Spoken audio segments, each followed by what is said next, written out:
I am Okon Ukeme Cornelius, and we've been going around Flip TV, Flip Sports, trying to hear people's view as regards to Nigeria-Madagascar match. And it was a big shock to Nigerians when they lost the match against Madagascar. And a lot of people were asking, how possible was it? The bookmakers couldn't get their predictions right because the whole world was put to a shock when Madagascar defeated Nigeria by 2-0. And to do that, we went around asking people to air their views as regards to what happened or what went wrong during the match. And a lot of analysis were given. And alongside that, we also treated the comment sent in by Mikel Obi because he assured Nigerians that the defeat they suffered was just merely only a blessing in disguise. And I don't know, maybe for you viewers, you might also hold the same view to what Mikel Obi has said. As well, we treated the issue of the transfer market. Very soon, the season will kick off. Every fan or supporter of so many football clubs will be on their edge, on their sitting edge, looking for their clubs to take up the victories. And at this time, we see clubs selling and buying of managers and players. And so we asked a lot of people, what are your take on the different transfers that are ongoing? And so many aired their views, they aired their concerns, and also their fears as regards to the players that are leaving their clubs and how it will affect the club drastically.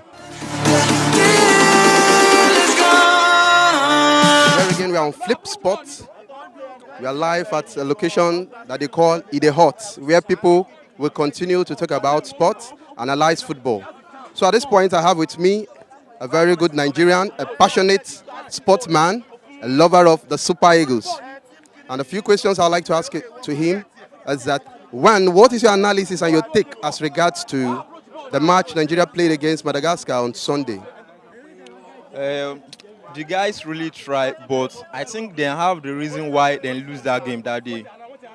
They have their reason of losing that game. But to me, their information is good, the midfield is good, but the only problem the coach did that day is him using Mikel ahead of Uwobi.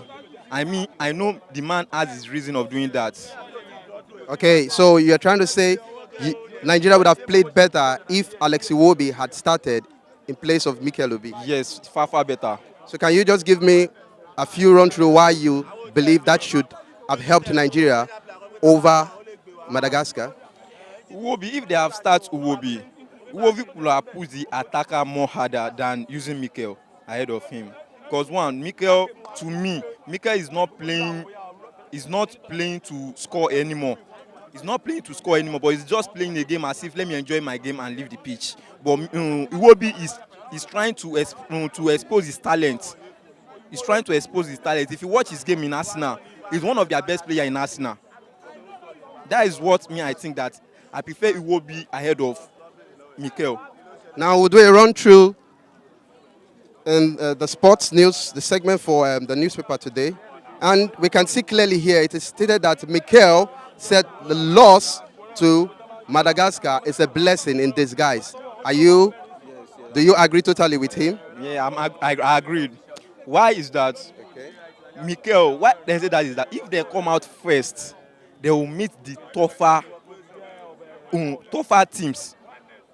For instance, if they come out first, they may meet people like Egypt or Ghana or tougher team or Algeria like that. But they are second alone, it will help them. Maybe they have seen the view, they have seen it from the distance that if they come out first, it will worsen their case. That is why they just have no option than to lose the game so that they will be able to achieve what they want. Okay, in other words, you're saying conceding defeat is in a way helping the Super Eagles to get prepared for a tougher opponent. Yes. Okay. So what should be your contribution? When you look at the whole matches that has been played throughout the Afcon, which are the teams that you look at that you believe are the real contenders for the trophy? It's still this Nigeria. And why? Why is that? If you check their playing pattern, I prefer their playing pattern even more than Algeria's own. But they will play kind of game that you enjoy. But I was just surprised what they did against their last match on Sunday. That is why I concluded that they have reason of doing what they did that day. Okay, now we'll look at football in general. And we know a new season is about to start in the different leagues around the world. Now, what's your take as regards to the different transfer that has been ongoing? Which transfer particularly has affected you as a football lover, and why? It's Hazard. Hazard, him leaving Chelsea to Real Madrid is a big loss to Chelsea, to Chelsea team entirely, because this season alone, Chelsea they will not be able to sign players. One, and another thing there is that Hazard, before Chelsea will be able to get a player that will be able to replace Hazard, it will take them some certain time, and Hazard is their playmaker. To me, concerning Nigeria and Madagascar, the match, I was not impressed because the way they play. Because based on the team Nigeria took along to take along to the Nations Cup, at least we have a lot of young and talented players with and some experienced players and people that can lay an example to the team. But to me, to the coach, he have not shown a tactical input in the team. He has been up and down in this tournament. Our first game, he used some set of players. Second game, he changed the team. The third game, we see another set of players. And to me, you are not supposed to change your winning team. Now using in your first match, everybody saw the team that he brought in. Even though you want to bring in some set of players, you know how to address a maximum of 2 or 3 players you are to bring in order to show the confidence, to develop more confidence, to create fear to some opponents. Because now we are going to the knockout stage. We have won our first match, second match. Now if you are to bring in some set of players, because not every player would taste in any tournament. So bringing in new set of players to that Madagascar match, I think they underrated Madagascar. And during the game, Madagascar showed they are in for the game. They are a debutant, and in their first game, they show their power. They show their input. Though even though they have a lower ranks in world football, they show because football is not played on paper. We can analyze everything, but when you come to the field of play, it's another thing. So for you to be among the top ranks, you need to show your class. And when you're not showing your class, you give your opponents the chance to outplay you. Nigeria there's still room for changes. He needs to show us that he's there for the job. And Nigeria, 100 Nigerian million people will not wait for an excuse for him. For us to go for the Nations Cup, our stage, the minimum stage for us is a silver.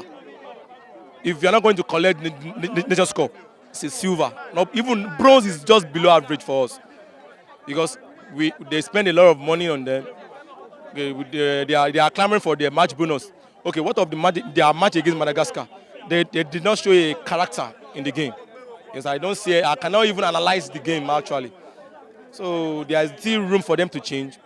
Let them trim hard. And now we are hearing maybe if Ghana come first, we have to play Ghana. And if you check back into the Ghana analysis based on Nigerian Ghana in our last meetings, we have not been having an edge over Ghana. But in this tournament, the last time we beat Ghana, I think maybe 2006, we have not been having a good play against Ghana, because our last meetings over Ghana, we have been losing. So if we judge it based on our last meetings, that means we are in problem. Because football is not played on paper. But we need to support them, to ginger them. But the major thing is the coach should try to raise his game and field up a team that will go for the cup. That's what I can say. Okay. Now, quickly, I want to ask you, when you look at that match closely and with an analytic eyes, what would you pinpoint as the problem that caused the defeat to Nigeria? To Nigerian game against Madagascar,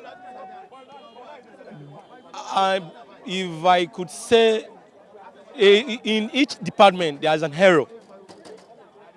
Number one, you should have continued to use Akpeyi to build his confidence. Because in his first match, despite the fact that everybody is not even giving him the credit, because everybody did not even have the belief on him.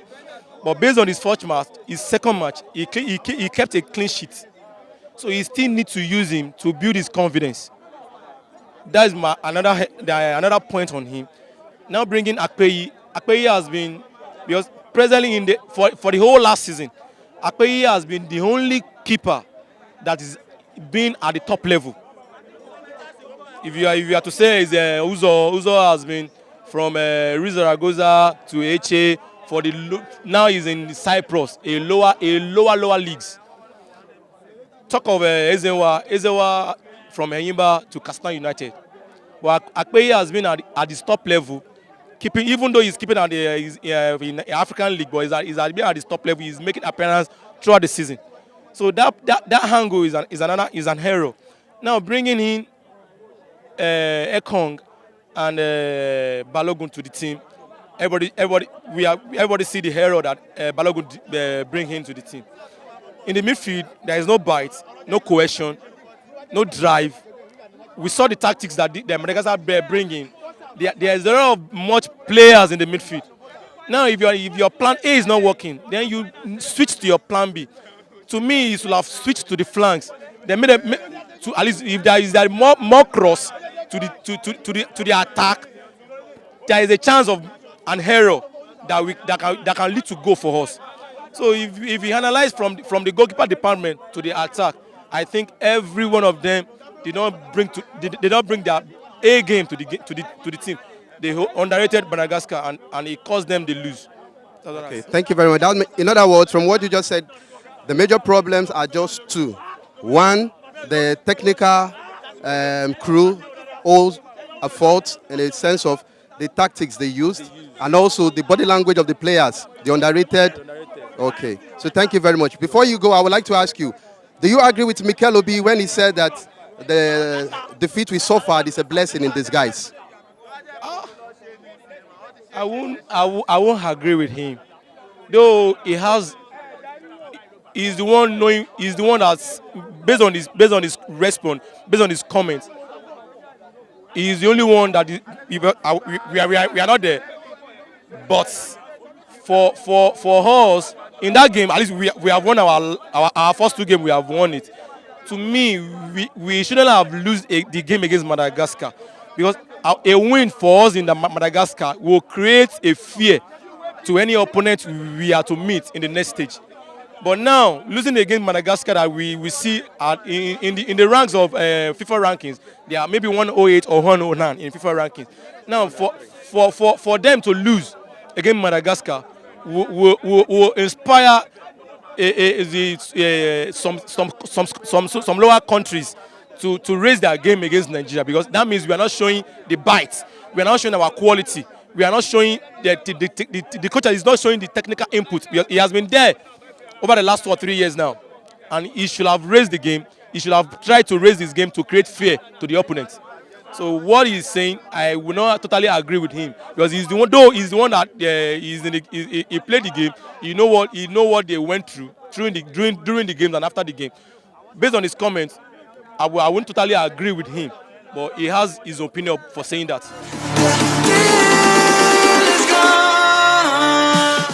I want to ask you, you were seated, glued to your seat. You watched the Nigerian match without any hypertension, and you saw the goals coming in. How did you feel when Nigeria conceded the second goal and you realized that at the 90th minute, there is no going back? Honestly, let me just confide to you. I feel bad. The reason I feel bad is that because of the love I have for the Super Eagles, our beloved Super Eagles of Nigeria. I feel bad because the Nigerian expectation is that Super Eagles should be managed at least one goal to beat Madagascar. For the pride of the Nigerians. So I think I feel bad. I feel bad. Honestly, I can tell you I feel bad. I'm not happy. So if you want to analyze the match, what would you say went wrong? What are the problems, or what is the problem? The only thing concerning to the way I watch the match, I can only give one problem or the other leads that leads to the goals they score from Nigeria. One is that I think there is a defensive error. Defensive error means that I don't think Leo Balogun is not is a professional player to the core. But when the problem scores come from the defense, you understand? You know, he's our central defender. You understand? And the problem came to around maybe it was back pass from John Ogu. You understand? But he wasn't. He doesn't have the ability to control. Maybe he's waiting for the keeper. You understand? To pull out the shot or to catch the ball. Maybe that is what really happened to that leads to the first goal of Madagascar. But I think that is what I can only think to cause the first goal. It's an error between John Ogu pass and Leo Balogun effort to pull out the shot and go. Maybe he's waiting for the keeper to capture the ball. So that's first number one error. So the second number one error is that free kick. See, I mean, what caused the second free kick is the deflection. You understand? So any deflection when they are playing the football, any deflection, there's no way, no matter how the perfect keeper is. You understand? So it normally happens at times. So there's nothing keeper can do. So that's just it. Okay, thank you very much. Now Mikel Obi said to Nigerians that the loss they suffered in the hands of Madagascar is a blessing in disguise. Do you agree with him? Anyway, maybe the way everybody feel the issue, or the way the Mikel Obi is viewed as a professional footballer is concerned. You understand? Meaning, I think the reason why he made that statement is that maybe he thought, due to the loss to the Madagascar, so we can sit tight for the next game or to prepare enough for the next game. If the Madagascar didn't beat us, you understand, maybe he thought maybe we cannot even prepare for the next game. So the way they beat us now, it will ginger the Super Eagles for the next game and to prepare well and to do better. That's what he mean by it's a blessing to. Which are the teams you believe that will possibly lift the trophy? Yeah. Anyway, the team I believe that can lift the trophy, I can only include in Nigeria because I cannot write them off. Reason is that they are still on course, so I can't write them off. So the first team, I believe that they can collect the cup. Nigeria is number one. That's my country. Number two is Egypt. They are very, very, very. Their game is very, very fantastic. And if you look at there's no way you can write off all the North African countries that participated in this year tournament. You understand? But I think Nigeria is one of them that can lift the trophy. Egypt, you understand, is part of them. Algeria is part of them. I can only say that Morocco is even they are on course. They can try. So that's those four countries. And don't forget, there's one country that's really good. Two countries that are really good in the West Africa country that can only even join the other to try and lift the trophy. It's Cote d'Ivoire and the Senegal. It's like we don't even know our first 11 for that match. Okay, look at the first match we played. We started different 11. The second match, the same thing. The third match, the same thing. So it's like the man is just gambling. When will you stop the gambling? Okay, now we are facing Ghana. I think we are facing Ghana now, our next match. Let's hope we improve and we help our game. That's what I can say. So in other words, you are trying to say that the problem, what caused the defeat, is that the technique or the technical crew are at fault. Is that what you are trying to say? Let's just say they are at fault because the match they didn't even play like a team that wants to win. You know, when you see an hungry team, you know that, okay, this team is eager to win. They are eager to do something. But when you see them, they just feel like, let's just go and play what we know how to do. Let's play what we know how to play. So that means from your second comment, you are trying to say that there are two problems. One, the tactics used, and secondly, the body language of the players. The players are themselves not serious.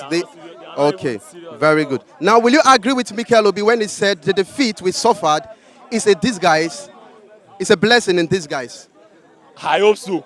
But they said they usually make an adage that what tomorrow will be, we know from today what tomorrow will be. So let's see what, if it's true, let's see in their next match. If it's not, then you know Nigerians now, you know how Nigerians do now. They will come out and blast him again. That come, what you said, it's a lie. Look at what you guys did now. Look at what you guys played.